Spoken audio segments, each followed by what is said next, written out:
mein Prachtstück im ersten Stock, mein toller Sekretär. Da gucken wir mal ins Grüne, auf der großen,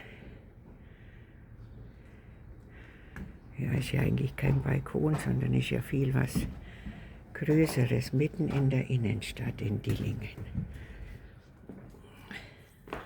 Da haben wir im Wohnzimmer ein Schlafsofa und eine große Diele, alles mit alten Holzdielen und eine schöne Wohnküche mit allen wichtigen Geräten drin, sogar Spülmaschine, die wir eigentlich allein oder zu zweit gar nicht brauchen, aber die haben wir halt eben. Und dann wieder die Diele, geht's ins Schlafzimmer Nummer 1, was ganzes modernes, jugendliches. Ah, jetzt kommt die Sonne raus. Okay, ein großer Kleiderstand, Schrank, Diener haben wir auch, die Garderobe.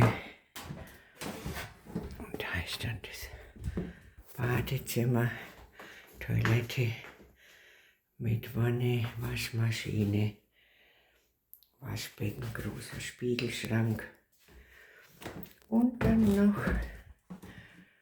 das zweite Schlafzimmer. Da habe ich dann nur noch so eine hohe Kommode gekauft.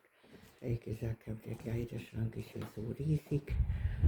Da wollen wir vielleicht noch einen zweiten Fernseher anschließen. Da haben wir noch so eine Pause.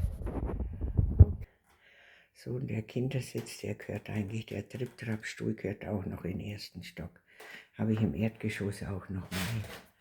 Und das ist das schöne Treppenhaus mit meinen schönen geölten Holzdielen, Holztreppe.